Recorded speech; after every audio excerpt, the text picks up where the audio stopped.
Welcome students in our online economics class.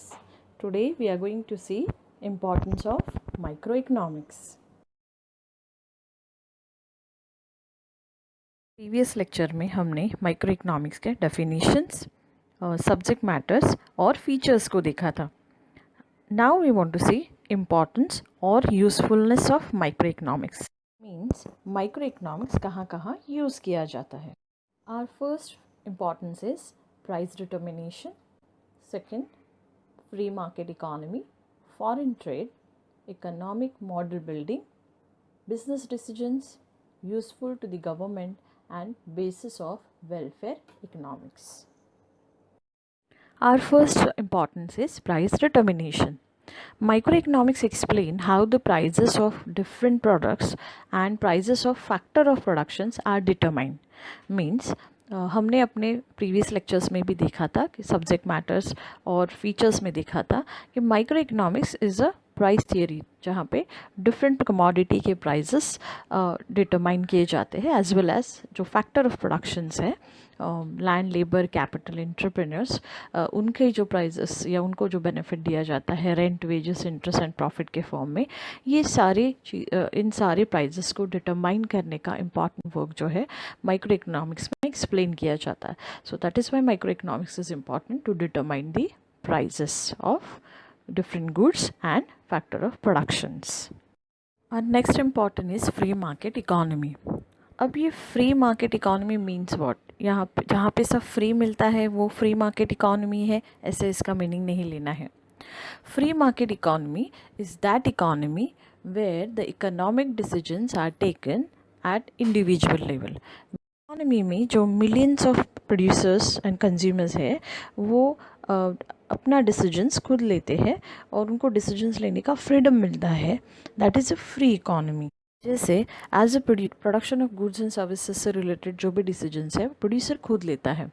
कौन से decisions होते हैं वो, जैसे व्हाट टू प्रोड्यूस यानी कौन से गुड्स और सर्विसेज को प्रोड्यूस करना है. गन, ब्रेड और लग्जरियस कार प्रोड्यूस करनी है, that is a complete decision of producers only.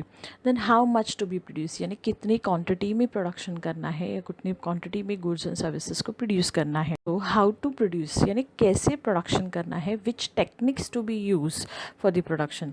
अब ये टेक्निक्स में दो टाइप की टेक्निक्स यूज़ की जाती है, capital intensive techniques and labour intensive techniques. Capital intensive techniques में ज़्यादा कैपिटल यूज़ किया जाता है और लेबर कम यूज़ किए जाते हैं, यानी टेक्नोलॉजी का यूज़ ज़्यादा करके प्रोडक्शन करना है. और लेबर इंटेंसिव टेक्निक्स में मोर लेबर एंड लेस कैपिटल यानी ज़्यादा लेबर को यूज़ किया जाता है और कैपिटल कम यूज़ किया जाता है जिससे लोगों को एम्प्लॉयमेंट मिले. तो कौन से तरीके से और कौन से टेक्निक को यूज़ करके प्रोडक्शन करना है, ये डिसीजन जो है वो कम्प्लीटली प्रोड्यूसर का होता है. So this is called a free market economy कि जहाँ पे डिसीजंस लेने का कंप्लीट फ्रीडम प्रोड्यूसर्स को है, कंज्यूमर्स को है, जिसमें गवर्नमेंट का कोई भी इंटरवेंशन नहीं होता है. इस तरीके से फ्री मार्केट इकॉनमी में किस तरीके से काम होता है, किस तरीके से डिसीजंस लिए जाते हैं, इसकी स्टडी हम माइक्रो इकोनॉमिक्स में करते हैं. Our third feature is foreign trade. Foreign trade, that means business between two different countries or two nations. So microeconomics help in explaining various aspects of foreign trade.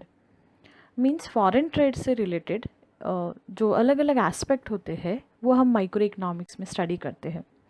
जैसे effect of tariff. Tariff means restrictions जो एक country दूसरे country पे लगाती है international level के business में. या फिर currency exchange rate of two country between two countries means दो कंट्री के बीच में जो करेंसीज़ का एक्सचेंज होता है, जैसे डॉलर एंड रुपीज़ या पाउंड एंड रुपीज़ या डॉलर एंड पाउंड.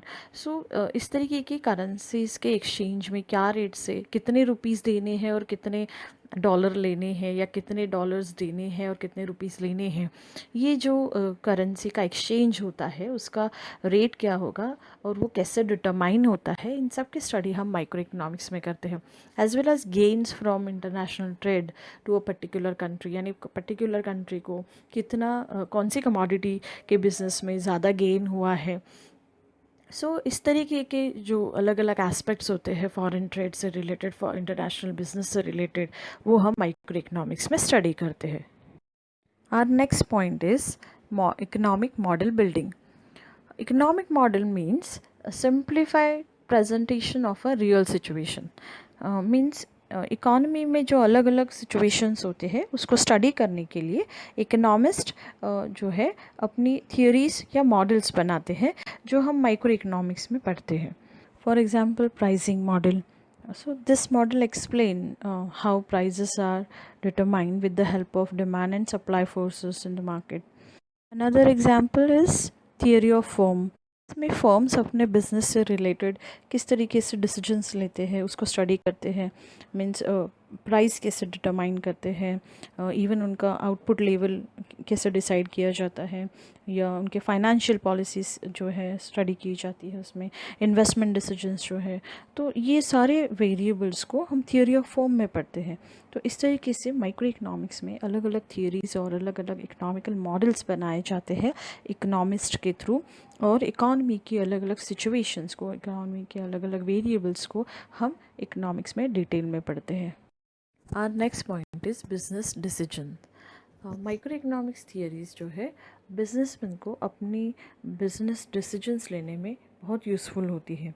जैसे थियोरी ऑफ फॉर्म है, थियोरी ऑफ इंडस्ट्री है, थियोरीज ऑफ प्रोडक्शन है, थियोरी ऑफ कॉस्ट है. सो इन सारी थियोरीज़ में बिज़नेस से रिलेटेड डिसीजंस किस तरीके से लिए जाते हैं, इन सब की स्टडीज़ हम माइक्रो इकोनॉमिक्स में करते हैं. तो ये थियोरीज़ के थ्रू बिजनेसमैन को अपने बिजनेस में डिसीजंस लेने में हेल्प होती है कि प्रोडक्शन की कॉस्ट क्या रखनी है, मैक्सिमम आउटपुट जो है वो कैसे प्रोड्यूस करना है विथ लिमिटेड रिसोर्सेज, प्रॉफिट को कैसे और बढ़ाना है, मैक्सिमाइज़ करना है, या कॉस्ट ऑफ प्रोडक्शन को कैसे कम रखनी है, कम से कम रखनी है. तो इस तरीके के डिसीजंस बिजनेस में लेने में बिजनेसमैन को माइक्रो इकोनॉमिक्स थियोरीज बहुत ज़्यादा यूज़ होती है. Next point is useful to the government. So microeconomics is useful to government in framing economic policy. So government जो है अलग अलग economic policies लोगों के लिए बनाती है इकोनॉमी में, उसमें माइक्रो इकोनॉमिक्स का बहुत बड़ा रोल होता है. जैसे टैक्सेशन पॉलिसी है, या पब्लिक एक्सपेंडिचर पॉलिसी है, या प्राइसिंग पॉलिसी है.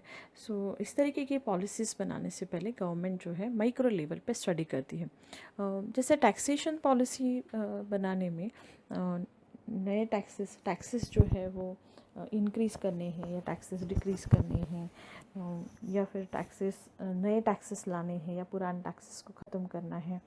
तो ऐसे करने से लोगों पे उसका इफ़ेक्ट क्या होगा, या कौन से सेक्टर के लोगों पे ज़्यादा उसका इफ़ेक्ट होता है, इस सब की स्टडी जो है वो माइक्रो लेवल पे गवर्नमेंट स्टडी करती है और उसके बेसिस पे वो अपनी पॉलिसीज़ को फ्रेम करती है. Our next point is basis of welfare economics. हमने अपने लास्ट वीडियो में सब्जेक्ट मैटर में देखा था कि माइक्रो इकोनॉमिक्स में वेलफेयर इकोनॉमिक्स भी एक इम्पॉर्टेंट सब्जेक्ट मैटर होता है, जिसमें हमने रिसोर्स एलोकेशंस के बारे में पढ़ा था. इकोनॉमी में हमारे जो रिसोर्सेस है वो लिमिटेड होते हैं, और इस लिमिटेड रिसोर्सेस को विदाउट वेस्ट करते हुए ऑप्टिमम उसको यूज़ करना है और ज़्यादा से ज़्यादा प्रोडक्शन करके उसको एलोकेट करना है, लोगों तक पहुंचाने हैं.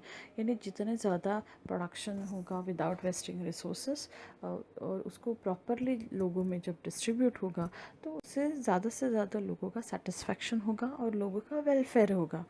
तो ये सारी चीज़ें जो है हम माइक्रो इकोनॉमिक्स में पढ़ते हैं कि किस तरीके से इकोनॉमी में रिसोर्स एलोकेशन जो है वो होता है. As well as welfare economics में अलग अलग पॉलिसीज़ का जो इफ़ेक्ट है लोगों के सोशल वेलफेयर पे कैसे होता है इसकी भी स्टडी की जाती है.